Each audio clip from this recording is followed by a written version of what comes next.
When I was in middle school and high school, I experienced what I think a lot of young men do, which is I felt very insecure. I was very skinny. I ran track and did a lot of cardio, and I felt insecure about how skinny I was. And so when I was in high school, I decided that I wanted to change that. My dad and my grandfather were two big sources of inspiration for me. My grandfather has been a source of inspiration pretty much my entire life in terms of physical health. And my dad was always an inspiration in exercising to gain muscle and to become big and muscular and strong. And so that's what I decided to do. I started lifting weights when I was in high school. I started drinking protein shakes. The intention behind doing that was that I would become muscular and feel more attractive to women.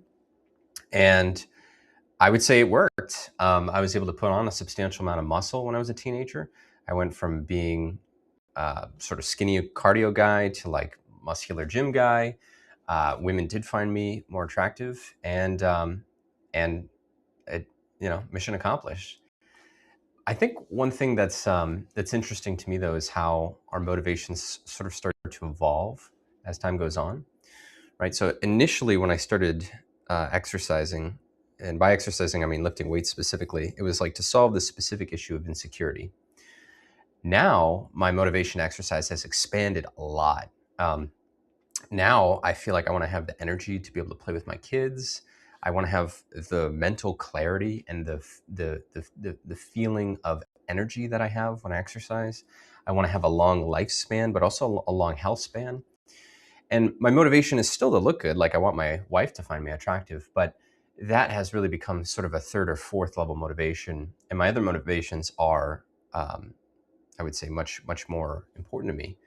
And what's interesting about this is because my motivations have expanded, I'm able to work out now more consistently than I think I ever have in my whole life. And I think that that's because the why is bigger. You know, working out for vanity, I think will only get you so far, but working out because you want to meet your great grandchildren, now I think that's a motivation that can keep you going, right? And keep you like committed to going to the gym. I want to show you what my sort of journey looked like. So let me stop and share my screen here. So here's young Ryan. This was me in high school. This is my friend Richard. I was running high school cross country. Here you can see, got the nice runner's build. I was a pretty good runner, but definitely very skinny. And then this was a picture I asked my grandfather to take of me when I was either 14 or 15 years old. And I said, Pepe, I want you to take a picture of me because I never want to be this skinny again. And this is a picture of me from the side. You can see it's a pretty thin dude. I think it's better than being fat, but for those of you who have spent any time being very skinny, it doesn't feel great. I have this other picture here too. This is actually a picture of when I started going to the gym with my grandfather. This is my Pepe here. And here you can see still very skinny, starting to train, starting to work out. And I lifted weights for about 2 years, ate a ton of protein, did progressive strength training. And like I said, it worked. So this was a picture of me and my Pepe. This was, I think, 3 years later. So as you can see here, right, this was like starting to work out. This was like 3 years into working out. Never did steroids or anything like that. But I was going through puberty, so it's essentially natural steroids, right? And I actually ended up winning an amateur bodybuilding contest. So this was me at the NPC Vermont Championship. So I won the teen division. I bulked up and then I cut down, and I was at I don't know, maybe 150 pounds. I'm about 5'11" here, so pretty thin, but it was like just muscle and maybe like a little bit of water like right here in my ribs. So it was great, to have this trajectory, right, of starting being extremely skinny and then ending up winning a bodybuilding competition when I was 17. That felt like a big win. So if you're new to the channel, welcome. My name is Ryan Weiss. This is the Ryan Weiss Show. I'm doing a very specific series right now I'm calling Lessons for My Kids, where I'm producing a video each week that contain a key lesson that my children, that I think my children should learn by the time they're 18. And I'm recording these videos so that if something happens to me, they can have this video record of actual life lessons that their father thinks is important, taught by their father. And I'm publishing them because I think and I hope other people will get value from these lessons as well. So I'm doing a 3-part series here on physical health, sort of like a physical health trifecta. This first series is on this first video is on exercising. The video I'm going to release next week is on nutrition, and then a third video I'll release 2 weeks from now is on sleeping and recovery. And I'm really excited to talk to you about physical health. I think it's absolutely critical to take care of your body, take care of your physical health, to live longer, to live better, to have the energy to put out what you want and what your life purpose is to put into the world. It's just important for so many different reasons. And, exercise is one of these habits that I sort of mentally frame as non-negotiable, right? So there are a couple different habits that I consider to be non-negotiable. I'll come back to that. I want to talk just briefly about the data around exercise. It's pretty undisputed that exercise is good for you, but sometimes it's good to have some specific numbers about like how good it is for you. So people who maintain an active lifestyle have up to a 50% reduction in all-cause mortality compared to sedentary people, right? So you are 50% less likely to die for any reason if you exercise.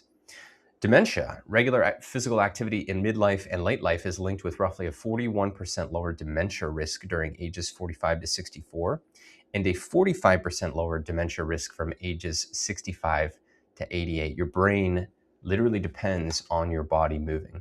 Diabetes, among diabetics, exercise is associated with a 43% reduction in all-cause mortality and a 45% reduction in cardiovascular mortality.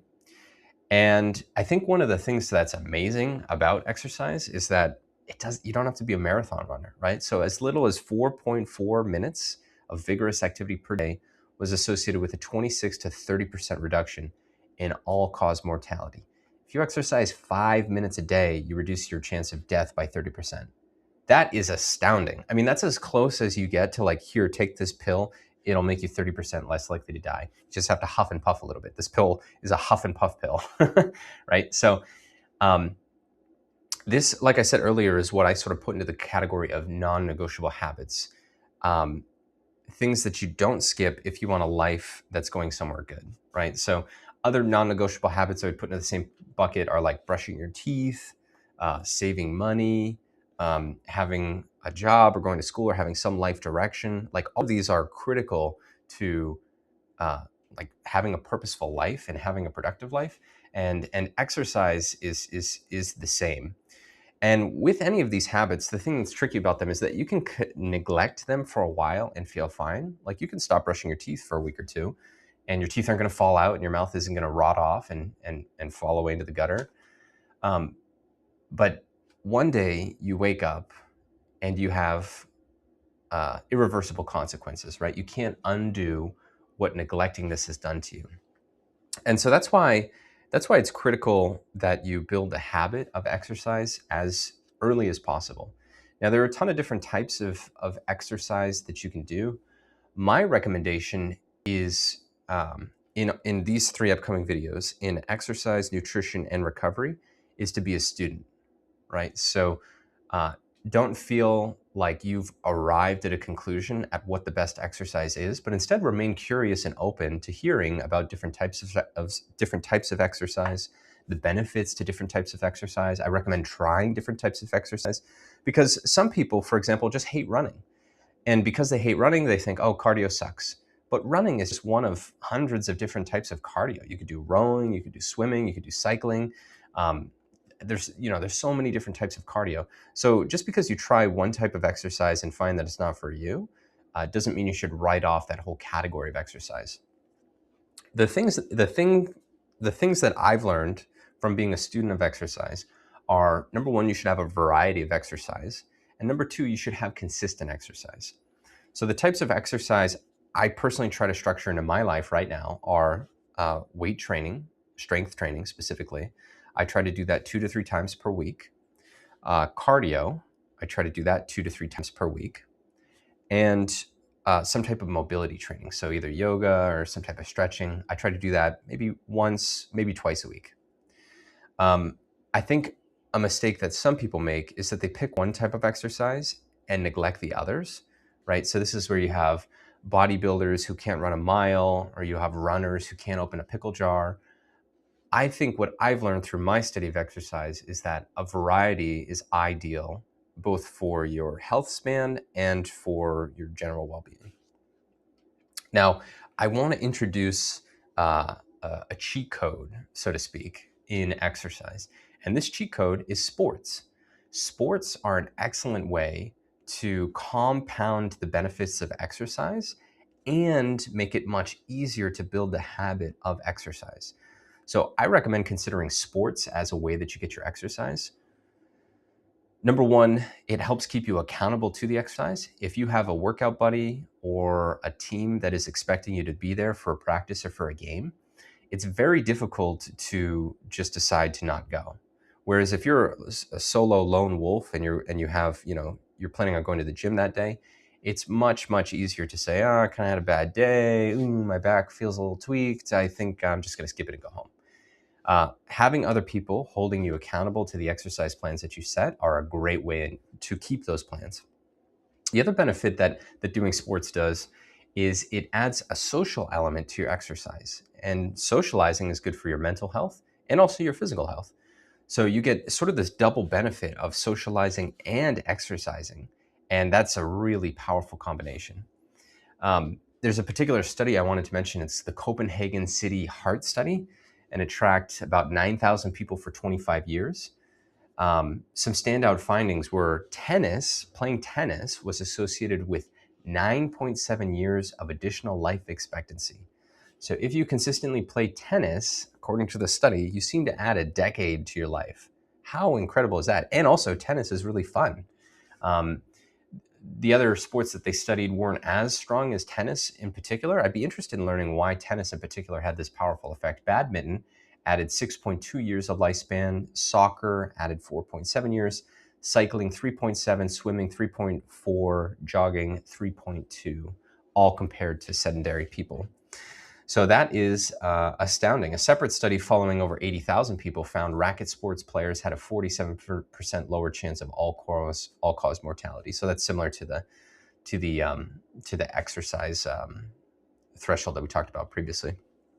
So my recommendation is to exercise. Build a habit of exercise. It's key to living a productive life. This is something that you can't ignore, or you at least can't ignore for long. So plan on always having some exercise habit in your life. Sometimes life might get a little too busy and you have to reduce the amount that you're exercising. I recommend never letting it go to zero and then always planning on building the habit back up. Try to exercise every day or have 1 or 2 days off per week. And ultimately, the other great thing about exercising is the example that you're setting for other people. So I think about the people in my life that have been an example of physical health to me, my Pepe, my father, and I really value the example that they set. And now I want to pass that on, and I want to be an example to my kids. I want to be an example to my wife. I want to be an example to my friends of what having a healthy exercise habit in your life looks like. And so consider exercising. It's part of the health trifecta: eating well, moving well, recovering well, sleeping well. And it's something that you can't ignore for a long period of time without consequences. So please consider exercising, and consider exercising today. Thanks very much for watching. This has been Ryan Weiss, Lessons for My Kids, signing out. Talk to you soon.